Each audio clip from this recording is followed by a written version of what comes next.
So we have some really big news in the world of sports media. Dave Portnoy has made a massive announcement about Barstool Sports partnering up with Fox Sports, specifically FS1. Now, I'm just going to play the announcement video, and then we're going to go over the article from All Announcing that has a lot more details than what is shared in this video.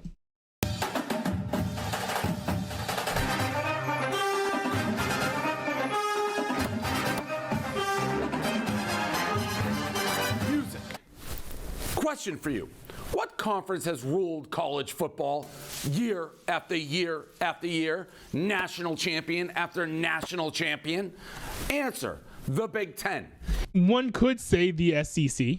One very easily could say the SEC, but Big Ten's on top right now, and I love that because I love Big Ten football. I also love Pac-12 football. Rest in peace, of course. But I do love Big Ten football. Big Ten football is great. So I'm on board with Dave Portnoy here, being a fan of the Big Ten. And what network covers the Big Ten better than anybody else? Fox Sports, Big Noon Kickoff. And what school has dominated the Big Ten more than any school in the history of the conference?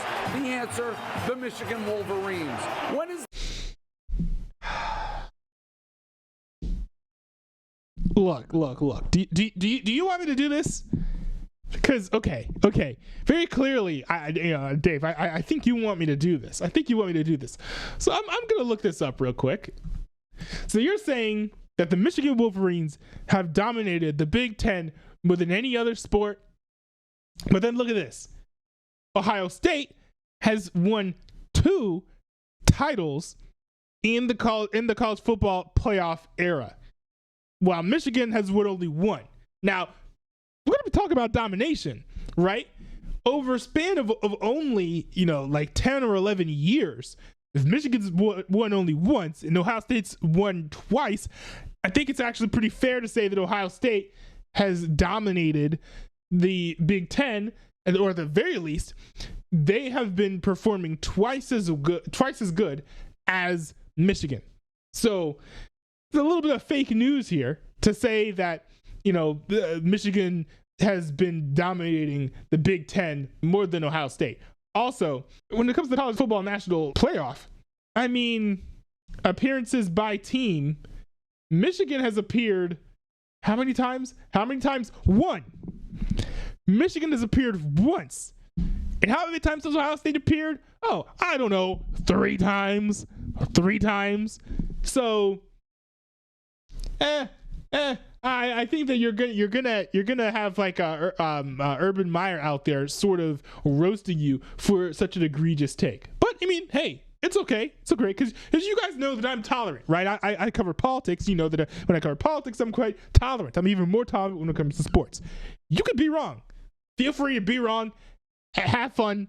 I'm gonna enjoy watching you be wrong. The Michigan Wolverines. When is the last time Ohio State was able to beat Michigan? Not before the days of COVID. Alabama, That's the mighty fair. Alabama and the SEC. And that pains me. That pains me to say this because I am such a big fan of Ohio State that I've got like 2 pieces of Ohio State merch. Hold on, I've got like. Let me see what I can find. And so this is just to prove that I am not being biased in my acquiescence to Dave Portnoy here. I literally have a full-on Ohio State hoodie, one of my favorite hoodies, and on top of that, I literally have an Ohio State coat. So I am a true Ohio State fan. But I have to be honest. It's been way too long since Ohio State has beat Michigan. Now, people sort of clown on Ohio State fans for saying, the Michigan game is the only game that matters in the season. I think that honestly, at this point, I would have to be one of those people. It's been 4 years at the very least since Ohio State has defeated Michigan, which is way too long. It shouldn't be that you have an entire football program and not one of the players on Ohio State has defeated Michigan. That's just sad. That's just sad. And I say this as someone who loves the team. So Ohio State, we've got to get it together. But I'm just saying this, as someone who's a big fan of Ohio State. Dave Portnoy is right on that particular point. All right. Let's roll the tape. Let's roll the tape. Beat them like a drum year after year, put Nick Saban in a retiring home. I can't remember the last time you guys beat us like a drum. It was very tight. The games were tight. They were close. The last game was extremely close. I think it was like within a touchdown or two. So, they didn't beat us like a drum. That's a little dramatic. So let me ask you this, people at home. When you look at the set of Big Noon Kickoff, I see an Alabama guy, we put them in a pocket. I see Ohio State can't beat us. I see Notre Dame too scared to join the conference. And whenever they talk about Michigan, you can tell the jealousy. You can tell how they want to be us. Oh, they knew the signals, this, that, Connor Stallion. Enough. Nobody has been there to defend the kings of the conference, the people who put this conference on the map. Well, that and what are you talking about? Oh my goodness, this is ridiculous. This is ridiculous. To say that Michigan has put the Big Ten on the map is like, look, the conference is bigger than just you. We've got Ohio State. Okay, Ohio State's in there. Also, it used to be Penn State before the whole scandal that happened with them. We're not even going to get to all that. Also got Michigan State. The Big Ten is a conference full of blue bloods. To act like the whole entire college football world revolves around Michigan is sort of ridiculous.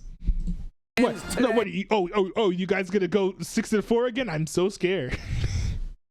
Hey friends, Barstool Sports, myself, we are joining Big Noon Kickoff. The days of kicking Michigan when we're not around is over. I will be there, so we beat you on the field and we beat in the booth. Now, sure, Barstool has a lot of Big Ten people. It's not just me. Big Cat, Wisconsin, Safety School, Wisconsin, Iowa, no offense. School after school, Indiana, beautiful campus. Signetti put a cigarette out. We have all the schools covered, but only one school matters, and that's Michigan. We've ruled that conference with an iron fist for the past decade, and now it will continue in between the white lines and on the desk. So all you people out there who think you got the last word on Michigan, those days are over.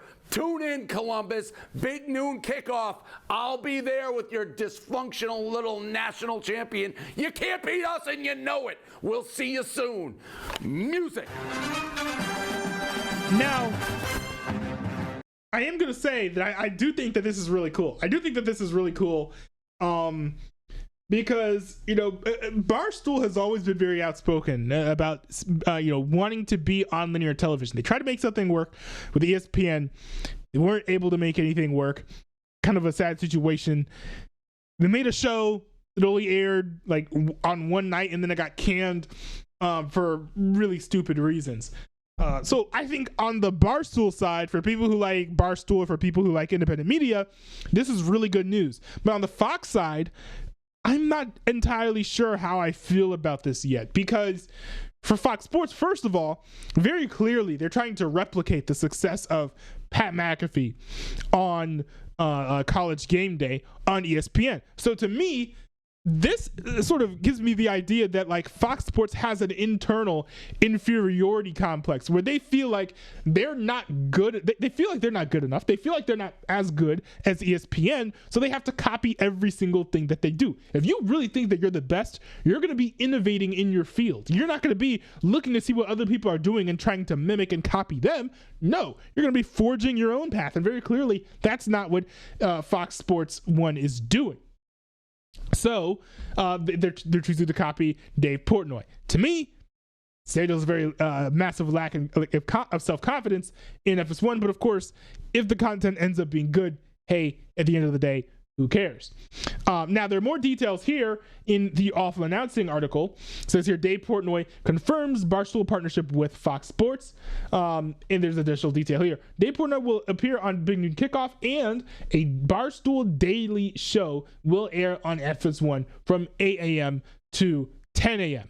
Now, I will say, first of all, I don't like the time slot chosen for this program. I don't think that 8 a.m. to 10 a.m. is, the right time slot to choose. I think that they should do 10 a.m.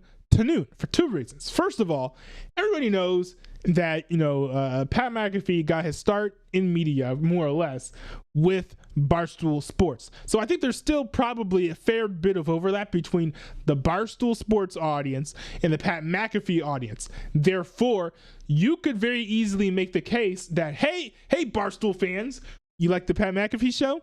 Well, if you have cable, tune in a couple hours early and you'll still get a little bit of that Barstool Pat McAfee type flavor from 10 a.m. to noon. And then if you want, you can go over to ESPN to watch Pat McAfee shout and go, whoa, whoa, whoa, whoa, or whatever he does on the Pat McAfee show.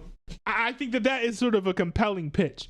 Now, on the other hand, of course, if Dave Portnoy and his friends are going to be allowed to be all brash and edgy and curse and do all of those things, especially without censorship, then it might be better and wiser to put it on earlier in the day or air the program late at night so that it doesn't attract as much attention and controversy for the language that is set. Because, hey, look, letting an S word fly at like 8:15 in the morning is certainly going to have a completely different aftershock than saying like the F word at like 11:45 a.m.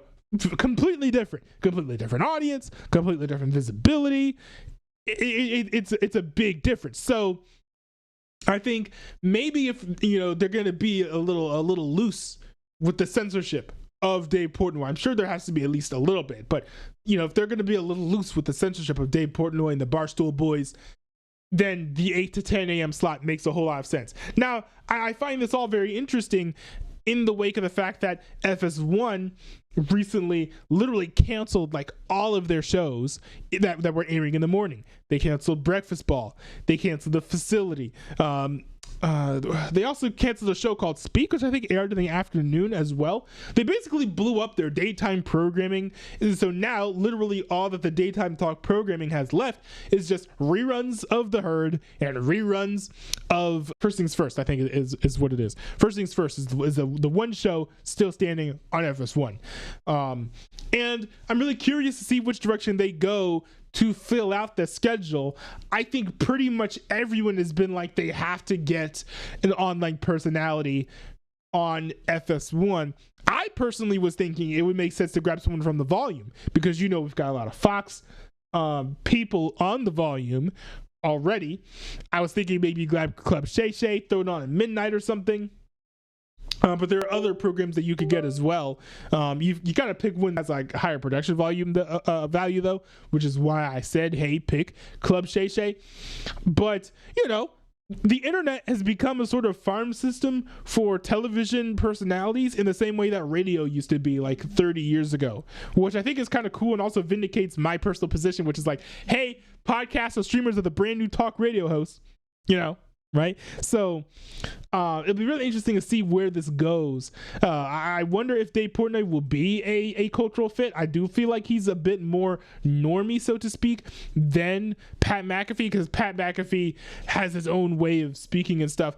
Pat McAfee is a little bit different in how he presents himself on television in the same way that I think Stephen A. Smith is, while I think people like Skip Bayless, or Colin Cowherd, they may have their own personalities that they bring to the table, but the way that they speak is professional enough, and I think sort of like TV safe enough to where you put them on a set and you wouldn't think that they just grabbed this dude off of YouTube or something. You know what I mean? Versus Pat McAfee, where very clearly it's different. Maybe Dave Portnoy isn't going to be wearing a suit like he's wearing in the video. That I think will make a big difference. But I think in general, this could work out well. This could very well work out well. I think the partnership on Big Noon Kickoff, it might be a better fit than having the Daily Show, but we'll see what happens with both. If there's a lot of success, it'd be really cool to see it expand. I would actually love to see Barstool have their own Big Noon show on the Big Ten network. I think that'd be kind of cool. You could have all the normal Big Ten personalities sans Dave Portnoy on Fox and on FS1, and then over on Big Ten Network, you could have all the other guys having their own show. I think that'd be kind of like a fun way to sort of mix things up, especially because on those other channels like SEC Network, ACC Network, the Big Ten Network, they all have their shows that are very similar to College Game Day, but no one really pays attention to them. So I think it could get a spotlight on that channel as well. But I don't think that's something that they're trying to do. I think Fox Sports 1 is really just trying to hang on to the relevancy that they have left and, try not to lose the few remaining viewers that they have. So it'd be really interesting to see which direction FS1 goes. I will be keeping tabs on this story for sure.